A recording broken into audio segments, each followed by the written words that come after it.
Hello dear friends, तो मैं हूँ आरती। संस्कृति पीसीएस यूट्यूब चैनल पे आप सभी का स्वागत है। मैं हाजिर हूँ एक नए विषय को लेकर के। आज हम बात करने वाले हैं अभ्यास सूर्य किरण के बारे में, जो कि हम नेपाल के साथ करते हैं। 19वां संस्करण होने वाला है और इस संस्करण में क्या क्या खासियत होने वाली है ये समझेंगे। साथ में आपको ये भी बताऊंगी कि ये अभ्यास कहाँ पर होने वाला है और भारतीय कौन से रेजिमेंट पार्टिसिपेट करेगी और नेपाली रेजिमेंट के बारे में भी बात करेंगे। इसके फायदे नुकसान क्या क्या है, रणनीतिक साझेदारी और भी चीज़ें हैं जो कि 1 बाय 1 कवर करने वाले हैं। इस प्रकार के प्रश्न आपके परीक्षाओं में जरूर पूछे जाते हैं कि कौन सी एक्सरसाइज किसके बीच हुई थी, कब हुई थी और क्या क्या विशेषताएं रही हैं। तो 1 बाय 1 कवर करने वाले हैं, लास्ट तक रहना है, बीच में छोड़ के नहीं जाना है। तो भारत नेपाल संयुक्त सैन्य अभ्यास, जिसका नाम है अभ्यास सूर्य किरण। सूर्य किरण का 19वां संस्करण होने वाला है। कब से कब तक होगा? 25 नवंबर से लेकर के 8 दिसंबर तक ये चलने वाला है। और होगा कहाँ पर? तो उत्तराखंड के पिथौरागढ़ में। जगह याद रखनी है, समय याद रखना है। अभ्यास में भारत और नेपाल की सेनाओं के बीच सामरिक तालमेल को यहाँ पर दिखाया जाएगा। और जो भी चीजें हैं आपसी समझ, तो कई बार होता है कि ऐसे मिशंस होते हैं जो कि हमें दूसरे देश की सेना के साथ मिलकर करने होते हैं।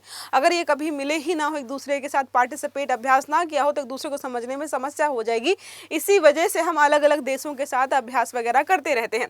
अभ्यास का फोकस यहाँ पर उस उप पारंपरिक अभियानों, आतंकवाद रोधी अभियानों और आपदा राहत जैसे बहुआयामी मिशनों पर है। इनको ध्यान में रखकर ही प्रैक्टिस करवाई जा रही है कि बाई चांस कभी ऐसी स्थिति बनती है कि आतंकवाद के खिलाफ लड़ रहे हैं या कोई प्राकृतिक आपदा आई है, राहत कार्य कर रहे हैं, तो उसी हिसाब से ही इनकी यहाँ पे प्रैक्टिस हो रही है। उभरती तकनीकी, साथ में जो भी नए नए प्रकार की टेक्निक्स आ रही हैं जो कि रक्षा उपकरणों से संबंधित है, चाहे वो ड्रोन हो, मिसाइल सिस्टम हो या एआई का उपयोग हो, उनके माध्यम से भी सिखाया जा रहा है ताकि हमारे सैनिक क्या हो, एक तरीके से एडवांस वर्जन में अपने आप को देखें और सारी चीज़ों को सीख पाए। अब बात करते हैं यहाँ पर इतिहास और नाम के बारे में। तो कई बार पूछ लेता है कि इस अभ्यास का नाम यही क्यों रखा गया है। अब हमने देखा इसका नाम सूर्य किरण रखा गया है। तो सूर्य किरण अभ्यास एक का पहला संस्करण हमने कब किया था? 2001 में किया था। यह अभ्यास हर वर्ष मनाया जाता है या हर वर्ष आयोजित होता है और दोनों देशों के जो सेनाएं हैं वो सहयोग करके यहाँ पर पार्टिसिपेट करती हैं। ये 19वां है, आपको यह याद रखना है। सूर्य किरण का प्रतीक है प्रकाश और मार्गदर्शन का, और उसी के हिसाब से इन्होंने रखा है। इसका उद्देश्य दोनों देश की जो भी सेनाएं हैं, ज्ञान अनुभव का आदान प्रदान करना है, साथ में सुरक्षा सहयोग को भी आगे बढ़ाकर ले जाना है। अब मुख्य बिंदु अगर देखें सूर्य किरण के बारे में, जो चीजें बहुत महत्वपूर्ण हमारे लिए हैं, तो कौन सम्मिलित है? भारतीय दल में 334 कर्मी हैं जो कि असम रेजिमेंट के होने वाले हैं।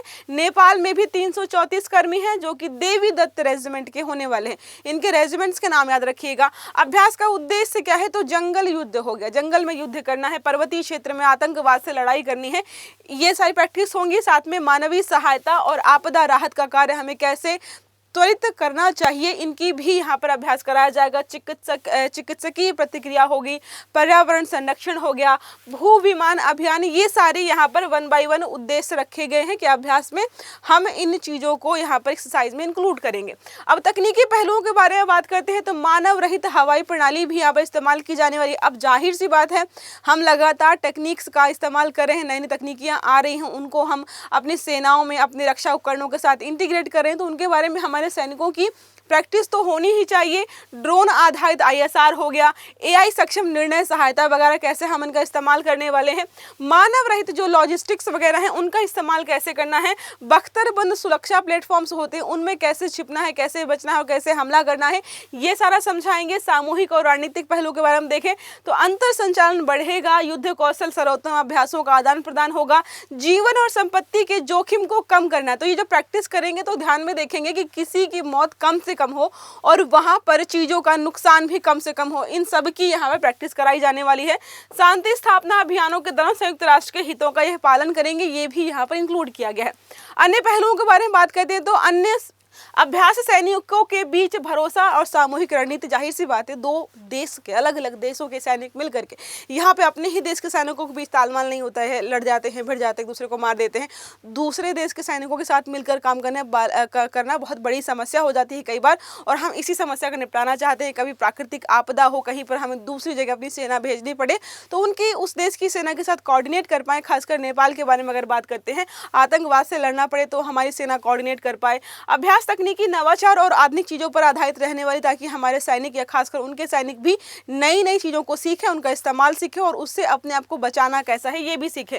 मानव रहित प्रणालियों में और AI आधारित उपकरणों का प्रशिक्षण दोनों देशों की सेनाओं के आधुनिक युद्ध कौशल में सुधार करता है। अब बात करते हैं भारत नेपाल संबंधों पर प्रभाव क्या पड़ेगा इस युद्ध अभ्यास से। सामरिक सुरक्षा, तो सीमा क्षेत्रों में जो भी सुरक्षा को लेकर बातचीत होती है वो थोड़ी मजबूत हो जाएगी। साझा प्रशिक्षण हम करते हैं तो अनुभव से दोनों देशों की सेनाओं की तत्परता और क्षमता में सुधार हो जाएगा। संयुक्त सुरक्षा अभ्यास से यहाँ पर रणनीतिक विश्वास और स्थिरता बढ़ती है। आर्थिक पहलू देखें तो हम ऑलरेडी काफ़ी हद तक जो है यहाँ पर व्यापार करते हैं नेपाल के साथ, उसको और मजबूती मिल जाएगी, बुनियादी ढांचे का विकास हो जाएगा। व्यापार और ट्रांसपोर्ट नेटवर्क के लिए ये बहुत सहयोगी होने वाला है। सामरिक तौर पर आपदा और संकट प्रबंधन में बात करते हैं तो दक्षता बढ़ेगी और आर्थिक नुकसान को यहाँ पर कम से कम किया जाएगा। सांस्कृतिक और सामाजिक पहलू देखें तो सांस्कृतिक और सामाजिक बहुत सारे फायदे हैं। अगर आप देखेंगे जो नेपाल का बॉर्डर है वहाँ पे जो हमारे राज्य के जो भी छोटे छोटे गांव जिले कस्बे हैं वहाँ पर आप डिफ्रेंशिएट या मतलब डिफरेंस नहीं बता पाएंगे कहाँ पर नेपाल शुरू हो रहा है कहाँ पर भारत है, क्योंकि उनका कल्चर इतना मिलता जुलता है। इवन शादी विवाह वगैरह भी वहाँ पे आपस में लोग करते हैं। तो संयुक्त अभ्यास से स्थानीय समुदायों के बीच सांस्कृतिक समझ को बढ़ावा मिलेगा, मैत्री बढ़ेगी। पर्वतीय और सीमावर्ती क्षेत्र दोनों देशों की पारंपरिक सांस्कृतिक और ऐतिहासिक जुड़ाव जो रहा है, वहाँ पर भी पहाड़ है, हमारे यहाँ पर भी पहाड़ है, तो दोनों के लिए फायदेमंद है। युद्ध अभ्यास भारत और नेपाल के बीच शांति, मित्रता, सहयोग के प्रतीक के रूप में कार्य करेगा। फिलहाल नेपाल वैसे भी काफ़ी चर्चा में रहा है जेन जी प्रोटेस्ट की वजह से। जिस जनरेशन को बोलते थे कि भाई ये फ़ोन से बाहर नहीं निकलती है, जब फ़ोन से बाहर निकली तो सरकार को गिरा दिया उसने, तो उसकी वजह से काफ़ी चर्चा में था ही नेपाल। अब बात करते हैं नेपाल के संक्षिप्त परिचय।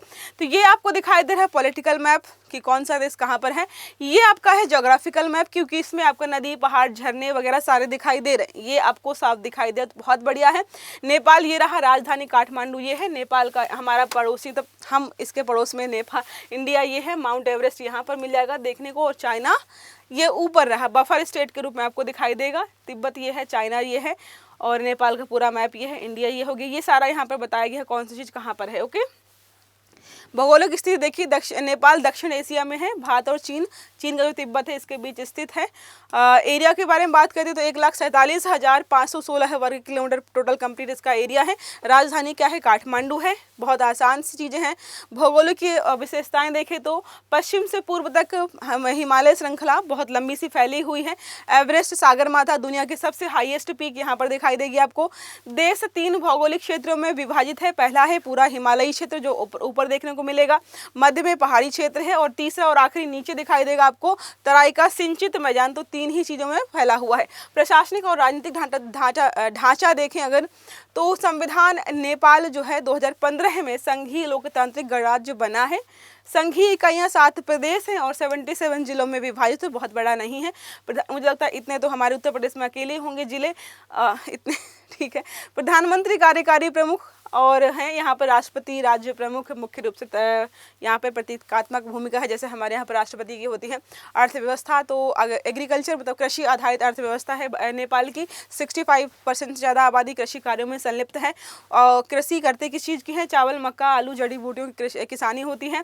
प्रमुख उद्योग कौन से हैं? तो लोग घूमने ज़्यादा जाते हैं यहाँ पर, तो पर्यटन हो गया, जल विद्युत परियोजना, क्योंकि पहाड़ हैं तो जाहिर सी बात है नदियाँ भी हैं, नदियाँ हैं तो जल विद्युत परियोजनाएँ बड़ी मात्रा में हैं। हथकरघा वस्त्र है और हस्तशिल्प देखने को मिलेगा आपको। विदेशी निवेश तो मुख्यतः भारत और चीन से ही आता है ज़्यादातर, क्योंकि दोनों पड़ोसी देशों का आपस में कंपटीशन है। तथ्य है तो नेपाल भारत के साथ व्यापार में काफ़ी निर्भर है, विशेषकर तराई क्षेत्रों में। संस्कृति और धर्म के बारे में बात करते हैं, नेपाल तो बहुत सांस्कृतिक देश है, बहुत सारी संस्कृतियाँ आपको देखने को मिलेंगी, साथ में बहुभाषी है, बहुत सारी भाषाएं हैं। हिंदू धर्म के 81% लोग हैं, बौद्ध धर्म के 9% है, बाकी में शेष मुस्लिम, क्रिश्चियंस और अन्य आपको देखने को मिलेंगे। मतलब बहुल आबादी कैसी है? हिंदू देश है ये। और सांस्कृतिक पहलू तो दशएं हो गया, तिहार मतलब दिवाली हो गया, हाली हो गया, और माघे संक्रांति, ये सारे पर्व हैं। नाम थोड़े से बदले बदले दिखाई देंगे, अगर अदरवाइज आप देखेंगे तो हमारे ही फेस्टिवल से मैच करते हैं ये। भाषा, आधिकारिक भाषा नेपाली है। क्षेत्रीय भाषाएं मैथिली, भोजपुरी, थारू, तमांग, मतलब हमारी ही कुछ हद तक भाषाएं भी आपको दिखाई देंगी यहाँ पर। सुरक्षा और सामरिक महत्व तो नेपाल एक क्या है? स्ट्रैटेजिक हिमालयी देश है, भारत और चीन के बीच स्थित है। भारतीय जो गोरखा रेजिमेंट आपने सुना ही होगा, पढ़ा होगा। तो भारत का जो गोरखा रेजिमेंट है यहाँ हमारे साथ काम करता है। पहाड़ी दुर्गम इलाकों में जब भी कोई मिशन करना होता है तो उसी का इस्तेमाल करते हैं हम। इस्तेमाल क्या, उनसे हम मदद लेते हैं, इस्तेमाल करना गलत हो जाएगा। सीमा सहयोग, आतंकवाद रोधी और साथ में प्राकृतिक आपदा प्रबंधन के लिए भारत नेपाल साथ में हमेशा मिलकर के काम करते आए हैं। छोटा सा आर्टिकल था, आई होप आपको समझ में आया होगा। अगर वीडियो अच्छा लगा है तो लाइक करना है, चैनल को सब्सक्राइब करना है, बेल आइकन दबाना है ताकि जितने भी इस प्रकार के आर्टिकल्स हैं वो सारे आपको समय पर मिलते रहें। तो अच्छे से पढ़िएगा। Have a good day. Thank you.